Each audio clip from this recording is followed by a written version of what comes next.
Dr. George and I are really delighted to be here. We thank Mary Beth and the AV crew for setting up this venue and supporting it. May I have the slide? Two below, NIH there, double click, great. Next slide. These are actually on your CD. And we'll go through them fairly quickly because it would be nice to be able to have more time for questions and answers. Our public health mission is to seek fundamental knowledge about the nature and behavior of living systems and the application of that knowledge to enhance health, lengthen life, reduce the burdens of illness and disability. Remember the 1968 film, The Graduate? There's one word. Yeah, but for us, Earth. Next slide, please. Earth. Earth. NIH budget in fiscal 2009, $30.6 billion. You can see that $25.7 billion was really outside of NIH, the great majority. Next slide. So our major opportunities, as framed by Dr. Francis Collins, a noted geneticist, are really listed here.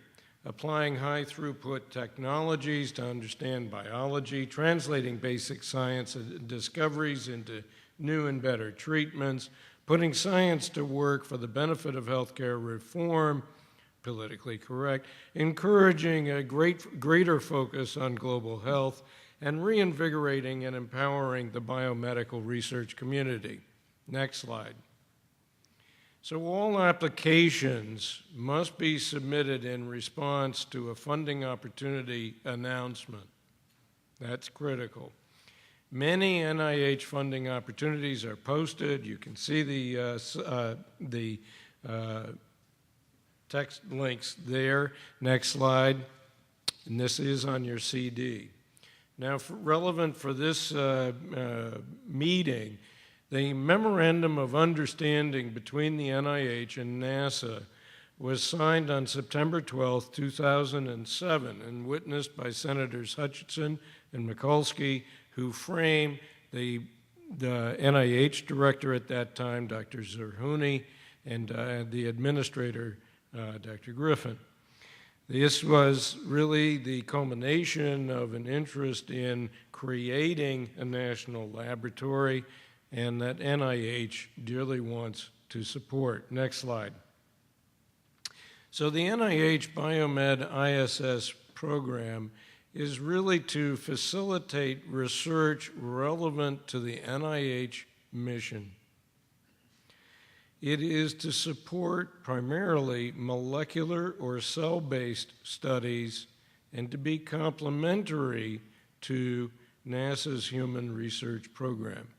The NIH will not fund research for space exploration under the solicitation that the NIH puts forward.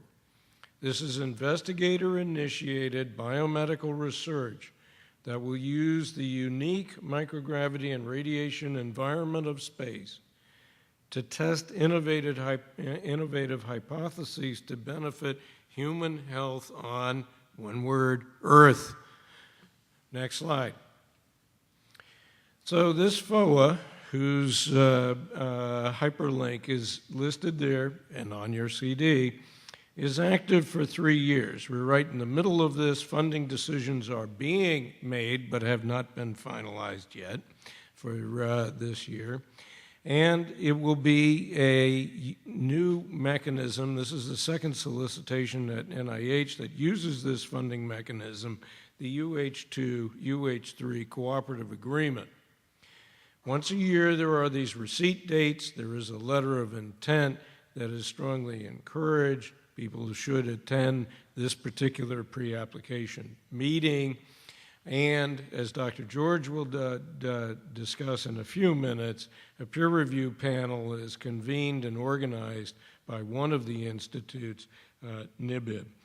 Pre-funding consultation with NASA, Funding decision by participating NIH institutes and centers is actually encouraged, and the transition is based on the successful completion of milestones. Very important word, very similar to what people who have done research on the ISS understand as the ability to complete certain tasks and requirements prior to getting clearance to go to space. Next slide. So in the pre-submission, working with the NIH, it is important to prepare NIH and ISS feasible applications, attend this pre-application meeting, and also discuss with NIH staff, and that includes program directors such as myself, scientific review officer, Dr. George, and a grants management specialist who really is hidden from view until you might get selected for funding. Next slide. So before sending in an application, you really need to register just as you would for essentially any federal grant registration to www.grants.gov at the URL listed there. You really need to study the FOA, and time management is critical because you really need to, as part of this solicitation, work very closely with the implementation partner that an applicant chooses to cooperate with. You got to get it right. There have to be agreements between you and your implementation partner, and you got to understand the costs associated with the type of experiment and the use of the particular hardware that an implementation partner may have or you want to create. Next slide. Now, NIH applications are a little different from the NRAs and other types of applications, and have recently, even for those who are used to submitting to NIH, undergone a change, which is still an evolution. If you look at the box, which is really the most important part there, the specific aims are still one page only. But instead now of background and significance, preliminary results, and research design, there is one section called research strategy. This is allowed for this particular solicitation to be 30 pages long. The other solicitations that are generally out there are either 6 or 12 pages for most other NIH solicitation announcements.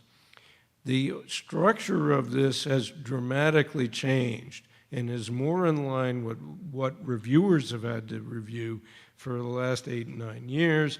It is basically parts are significance, innovation, approach, and then preliminary studies, progress report, and experimental design. Now here, what is unique to this particular solicitation is that for this experimental design, there really need to be 3 parts: UH2, milestones, UH3. UH2 are the ground-based research to demonstrate feasibility of the approach and what an applicant wants to do. Milestones are what the applicant proposes to be the test of the feasibility and achievement of being able to get that research and in its equipment into a space-ready capability. And then UH3 generally is an outline of what one will do once one is in space. Next slide, please. So the specific aims, what do you want to do? Single most important page of the application, introductory paragraph should set the stage, strong, clear, testable hypothesis that is easily identified, and then succinctly state each research objective in a topic phrase or sentence. Add sub-aims as necessary, but make it straightforward, remembering the KISS principle, keep it simple, stupid. Next slide, please, not on your CD. Research strategy and significance. Why is it important? Who cares? Amplify the initial paragraph of the specific aims. Does the study address an important health-related problem or critical barrier in the field, and define existing knowledge base, evaluating literature, the usual sorts of things. One of the things you got to realize that is extremely important, in the first round of applications, there were a number of applicants who didn't do this. This is about public health on Earth. This is not about how microgravity affects biological systems. It is really about how you use microgravity or radiation or the combination to affect public health on Earth. How is it relevant to the Earth public health problems that we all face? And it is extremely important in significance, and next slide, to really hammer this home. If you're going to develop a vaccine, for instance, you want to make sure that the thing that you might induce in space is actually relevant to a disease on Earth, and have a way of proving that to some review panel that really wants to know that. If, in fact, the space environment generates a change, which is important for space exploration, but not for public health on Earth, then that would be a problem for funding under the NIH mantra. The other thing is that each of the 27 institutes and centers, of which 9 participate, have their own sort of mission and strategic goals, and it is important that an applicant align their application to one or other institute and their mission and goals. Again, significance and innovation will speak to this, and it is important. Please note the number of Earth-related words on this slide that's very wordy that are there. Next slide. So how's the game changing? Innovation. How will this effort shift current research or clinical practice paradigms? Is the proposed work new? Etc. You can read the slide as well as I can. Next slide. Approach. How are you going to do your work? The data should lead to this proposal supporting the feasibility. It is important to demonstrate feasibility. That's part of any good grantsmanship. You can't let them know that you may have actually already completed the project, but you got to get out enough data to suggest that you know how to get this done and that you can finish it. Reviewers are not expected to be looking anything up, so don't presume they will.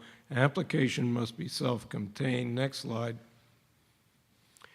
Specific for this application, for this announcement, is emphasize how the unique environment of the ISS is required for your research, specifically address how microgravity or radiation on the ISS furthers the research aims, also address what has been done to demonstrate the feasibility and demonstrate creative thinking and knowledge of the field to reinforce the feasibility. Next slide. So do experiments relate to the specific aims? This is, again, part of grantsmanship, and one, frankly, that I, as a 25-year funded investigator, sometimes lost. I think we all do. Make sure that everything is integrated.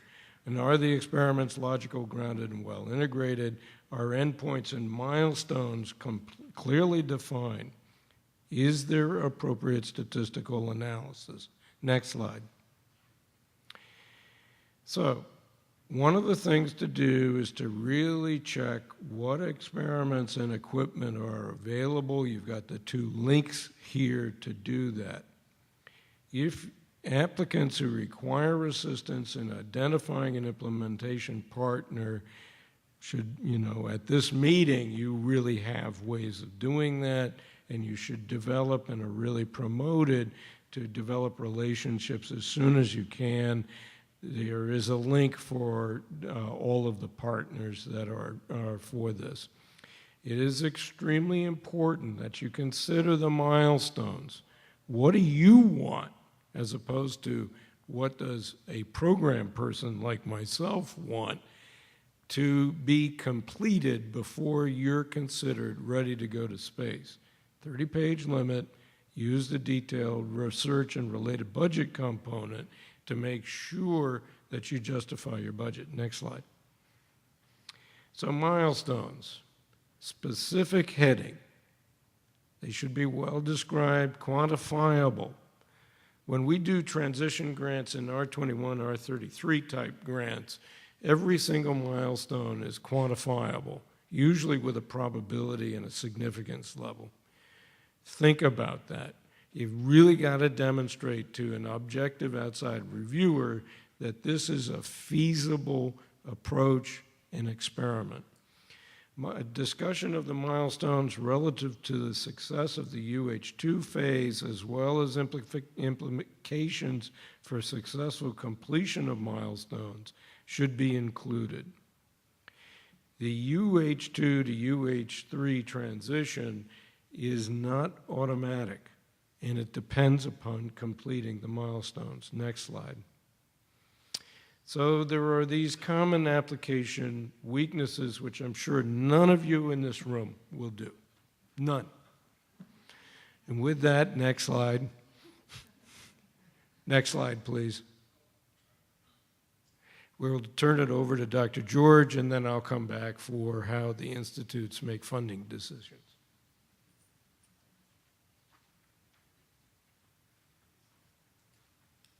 Hi, good morning. Thank you.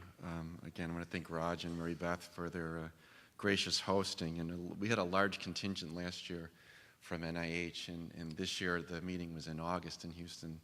And we were joking at NIH with some of my colleagues that August in Houston, it's going to be a bad hair day, so Dr. Jessup and I can't have hair days. So we were joking that's why we got to come. But of course we came here because we were very interested in want to come here. The slides seem to be slightly different than what I thought was the final one, but we'll kind of wing it as we go here. Before I proceed, I just want to, you get to come to NASA, and these are charts instead of slides. So I just want to get all these cool words out of the way. Station instead of the station. Mission, on orbit, down mass. I want to be able to say all those things. All right. Dr. Jessup talked about in his slides about subscribing to the NIH guide. It was at the bottom of the one slides. When you go back home and get to the office, do that.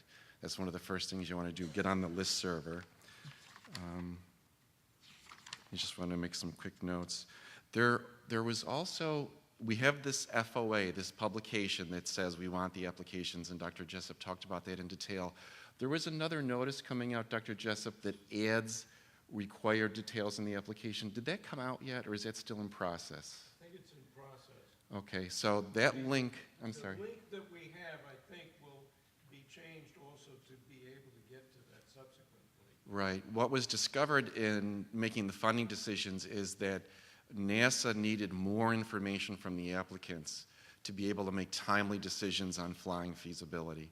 So we wrote up an additional notice. It's another way of publishing information on the part of NIH. It will be linked to in the funding opportunity announcement, but apparently hasn't come out yet. And it basically asks for additional information.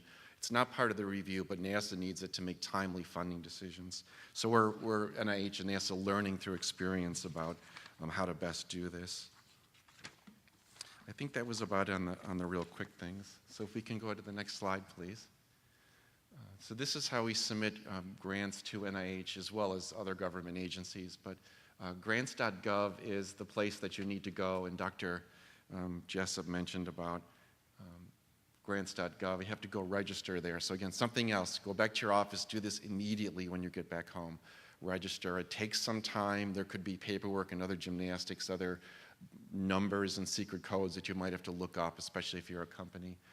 Grants.gov is the post office, if you will. So you submit your application to the post office, and then it comes to the NIH in the ERA Commons, and you also have to register here. So go back if you're not already and do this, register in the Commons. So that's the NIH home, if you will. The post office delivers your mail, your application to us. Next slide, please. you get a chance to look. These are electronic submissions, so it's different than the paper world where you submit an application, then go off on vacation for a month, and then NIH contacts you and you can fix the things you screwed up. There's a lot less chance to fix things now. And these are electronic, so you need to look at it before you go.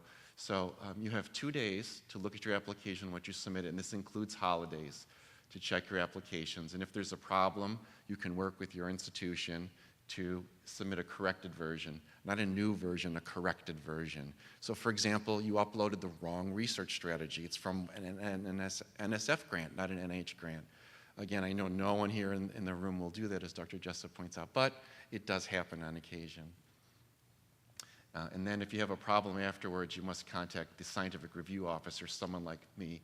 The slide is slightly dated now. Most times corrections may not, I'm not sure about the grammar there, may not be allowed. An announcement just came out, I'd say in the last week or two, that NIH is becoming very stringent with not accepting things after the application is submitted.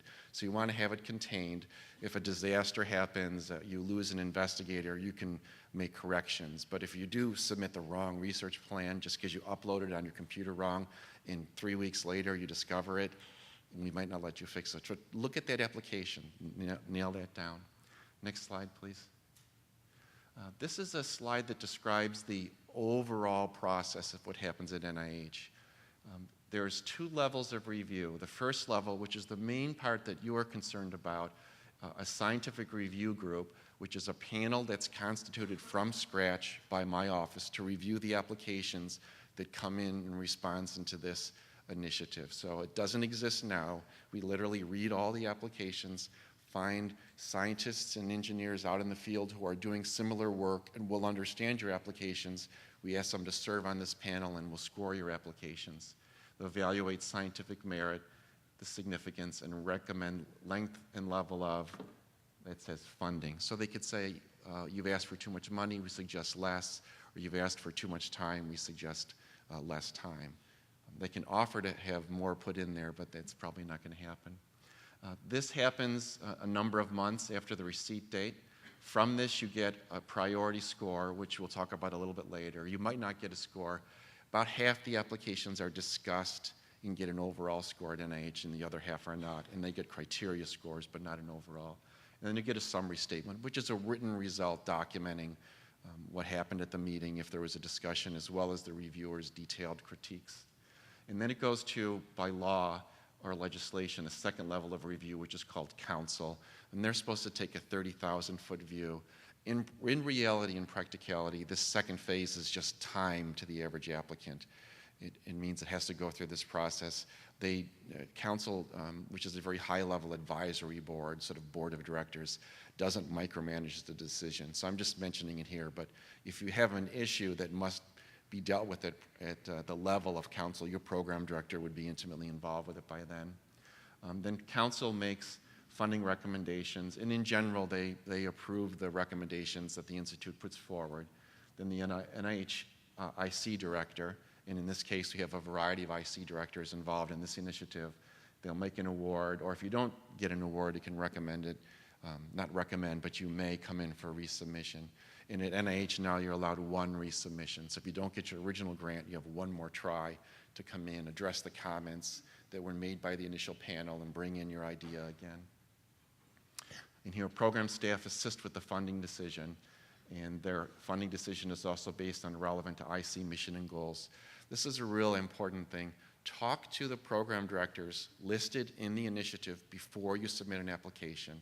Send in the letter of intent for sure. It's bad practice not to send in the letter of intent.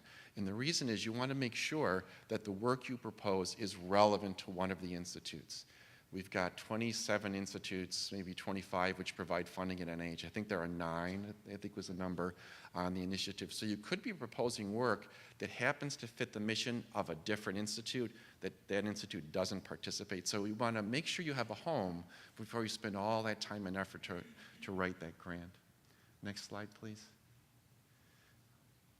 This is the overall NIH peer review criteria. The applications will get what's called an overall impact score, and you can read this here. Basically, we used to call it a merit score. That's just the overall score.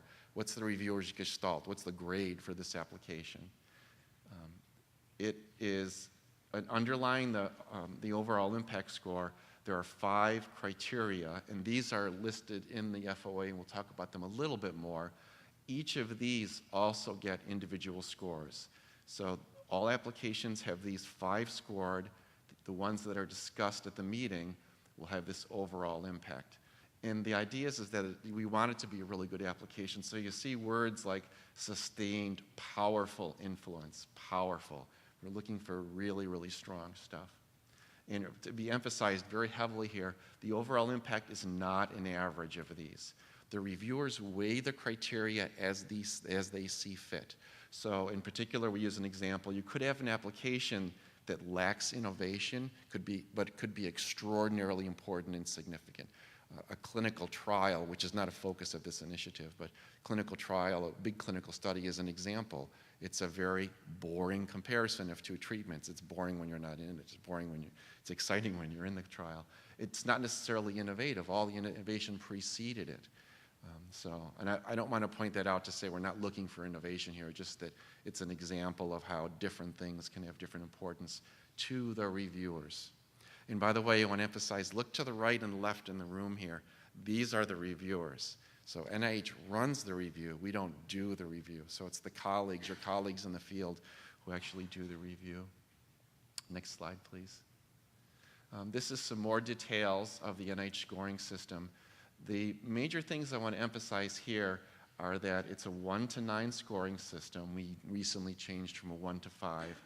And the idea is that part of the thing we struggle with as NIH, like other agencies, is that we get a lot more applications submitted than we can fund. So this is a nonlinear scale, if you notice. So we're trying to slice the cream from the cream here. So an exceptional application is virtually perfect, no weaknesses. A 2 is negligible weaknesses. A 3 is some minor weaknesses. So these are all still really great applications that have very slight weaknesses. So if you come in and you get a score that's in the 4, 5, 6 range and you don't get funded, take it to heart that that's thought to be a really strong application and bring it back in, and hopefully you'll move up on the scale. These are some definitions of the weaknesses here. Again, I don't want to talk too much in detail here. The overall impact score that you get from the panel is the average of all the panel member scores times 10. So the final score ends up being between 10 and 90. A little different than NSF. Everyone on the panel who's not in conflict scores your application. My understanding is that NSF, and we've done some reviews with NSF, it tends to be just the assigned reviewers, plus anyone else who wants to voice an opinion. Next slide, please. All right, so getting specifically into the significance, and these slides, again, are very texty, but this is meant to be a resource for you as well. The way these slides of the review criteria are organized are that the top part of the bullet on each one are the standard NIH review criteria, and the bottom ones are the criteria that are added for this FOA. So those are the ones I'm going to emphasize. We have this rule at NIH from the higher ups that we can't change the review criteria, we can only add to it, so we have to use the standard ones, and the reviewers will use it. So the key points here are, will conducting research in the space station lead to insights or refinements of the field and future work on Earth? And the reason where Dr. Jessup and I are emphasizing this so much is that a number of the initial applicants stumbled on this. The reviewers plainly thought this was very important to space science, plainly important to astronaut health, but what about the population on Earth? And that's something that you don't want to have the reviewers guess. You want to state that very explicitly, very plainly, very clearly. This is why it's important to human health on Earth. Does it provide better understanding of physiology, human health on Earth, and benefit human health on Earth? That seems a little bit redundant. I'm not sure if we typed that right. But again, the focus here is, why does it make a difference on Earth? Next slide. The investigators, again, the standard, can they do their job type investigator criteria up here. And here, do they have design experience collaboratively with other institutions and organizations? part of the reason is the implementation partner appropriate and well integrated? Part of the reason here is that we're looking for people who haven't necessarily flown before, have done research before on the space station. So can they work with brand new people, implementation partners as an example, and bring forth their idea that previously was just on their bench? But they said, you know, if I did this in microgravity, it can really bring up some new mechanisms that I cannot understand by just spinning my bath around or dropping it in a drop column for 13 seconds of microgravity. I really need to fly in the space station. And that's really what they have to team up with an implementation partner to get that done. Another thing that a number of the, well, I think a very tiny number, maybe just one, maybe two, make sure that implementation partner is named and on board. The quality of the application will be reflected, will be adversely affected if the implementation partner is not on board and budgeted. We had maybe one or two applications that were in the process of developing a final relationship with the implementation partner, and it clearly was negatively reflected in the write-up, as well as the reviewers didn't really have a strong feeling, well, who is the implementation partner so we can evaluate them. Another thing that came up that we were worried about, but we successfully guided the panel, is that flying feasibility is not a review criteria. We thought it would be difficult to guide the reviewers, but they took this really well. So the fact that it would be easy or difficult to get it on the space and easy or difficult to get to work up there is not a review criteria. It's just the science. How is it relevant to work on Earth? And why do you need microgravity, the radiation environment? Why is that needed? Why can't you do this on Earth? And that was another stumbling block. Well, they could just do this on Earth and get the same answer. Next slide, please. Innovation, again, this is generic innovation, but specifically for our review, the focus of why is the use of the space station significantly add to the innovation of the research. It has to be obvious that the space station is needed to do the research. Don't make the reviewers guess. You have to say, this is exactly why I need to go out and hang out in space for a long period of time to accomplish this research goal. Next slide. Approach, again, the generic approach. More emphasis, is the use of the space station appropriate? We're really emphasizing this more. The milestones, are they well-defined and appropriate for the UH2 phase? We're emphasizing this more because those were, again, some of the weaker part of the initial applications. And as Dr. Jessup was pointing out, those will be used to make determinations on funding between the transition from the UH2 to the UH3. Is it clear how the UH3 phase will develop and expand once the UH2 milestones are achieved? A number of applications at the first pre-application meeting we held last year were questions about how the UH3 phase is going to be somewhat more ambiguous and how do applicants address it. And yes, it's going to be more ambiguous. All the applicants are in the same boat. So you're kind of being a little bit more speculative, but you outline it as best as you can. In 30 pages, especially in the new ultra-modern world, NIH is a phenomenal number of pages when normally we get 12 now. So there's a lot of space to explain these sorts of things. Next slide. And finally, environment. These are all just the generic environment. So here, the environment is talking about the research environment on Earth and not necessarily in space. So the fact that it has to be done in space is a requirement. If you don't convince the reviewers of that, you're really not going to go anywhere. I guess I should say you're not going to fly. I think that was, at least based on my initial draft, the last slide. But let's try the next one. Okay. I just don't want to miss any notes. I'd rather take a moment and pause here and make sure I have all the comments. Cover letter. Dr. Jessup mentioned a cover letter. If you want to send a cover letter with the application, that's fine. It's uploaded electronically. The reviewers don't see it. If you talk to, and I strongly suggest, a program director at an institute, mention the name of the program director. I talked to Dr. Jessup at NCI, and he's interested in receiving this application. And then if you want to suggest expertise needed to review your application, that's fine. Don't suggest reviewers by name. This is different than NSF. NSF solicits reviewers by name. We have a different practice at NIH.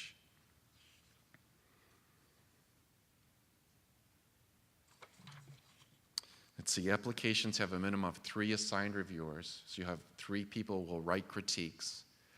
Depending on the content of your application, you could have more. 3 is the minimum. And you get the summary statements versus the ERA Commons, so you definitely want to sign up that. Okay, I think that's about all for that. So in terms of a checklist, read the instructions, read the FOA. I'm not sure if in this FOA, but NIH does this thing that I'm not a fan of. It puts important things in this other section, but read all of it, including the other section. Never assume the reviewers will know what you mean. Be very clear. If the reviewers have to guess why it's important, why you need the space station, why it's relevant to health on Earth, that's going to be a problem for you. Cite literature thoroughly, including literature that disagrees with what you are proposing. What gap are you trying to fill? Where is the literature incomplete? What's the new knowledge that you're trying to provide? Rationale, well-designed tables and figures. These are electronic, so they'll be what you submit, so they'll be really beautiful, really nice, and all the reviewers will get the nice electronic copy. Pre-review from investigators familiar with NIH applications. This is, again, a generic grantsmanship sort of thing. Have someone you respect read your grant application and offer comments on the science, on the write-up, on the clarity, on your thought process. If they just give it back to you and they have no comments and say it's fine, they're not very critical. Give it to your boss if you're comfortable doing that. So you're going to be bearing your soul to the review panel. Find some people you respect and get their input. They're in conflict with the application, though, so be careful about that. If they offered help, even though they're not on it, and then later they can't be on the panel and review the application. But feel free. Ask questions.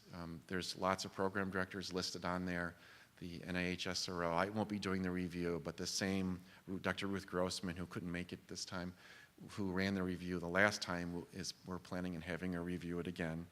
If you want to be a reviewer, to nominate yourself for reviewer, my email is, I think on the last slide, send me your CV. I'll forward your CV to the SRO who's running the review. If you're not an applicant and your scientific background is appropriate for the applications you receive, then we'll give you consideration. Next slide. Okay, so this was common application weaknesses in my other one. So I'm not going to go through these then because they're just written here, and Dr. Jessup went over some of these. I think that's about it for now. So human health on Earth, why does it have to be on the space station? And don't have the reviewers guess what you mean. Say what you mean and mean what you say. Okay, thank you. Thank you, Dr. George. One thing I would like to discuss, and there's a difference between his feasibility and my feasibility from the point of view of a person who used to write grants. You really have to demonstrate the possibility, no matter what type of venue you're in, that you can actually do what you propose to do. And one of the things for a space station that is very different for most research scientists, perhaps not for the people in this room, is an unfamiliarity with the types of hardware and equipment that the implementation partners may have that one can use. So that most investigators may have may need to work through adapting themselves to the environment and the equipment that can be used on the station to answer the kind of questions they want.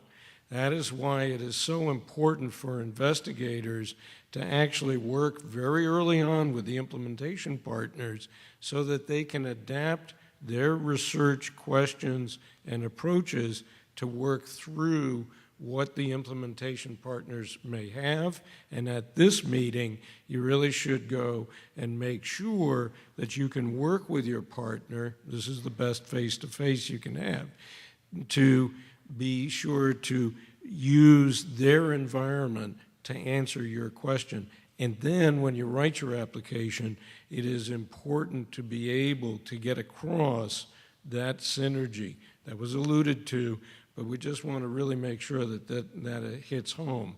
As NASA then thinks about how to get these into the payload integration process, They really need to work with the implementation partner to be able to do that.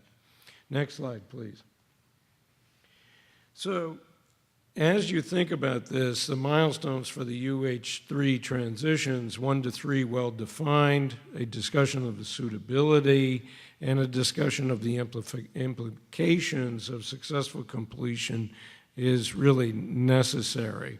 Next slide. Now, awards are made through this FOA may and will initially support milestone-driven, ground-based preparatory studies, but the NIH peer review is only the review, the scientific merit, not feasibility, as Dr. George mentioned, and scientifically meritorious applications will be subject to administrative review by the participating NIH institute.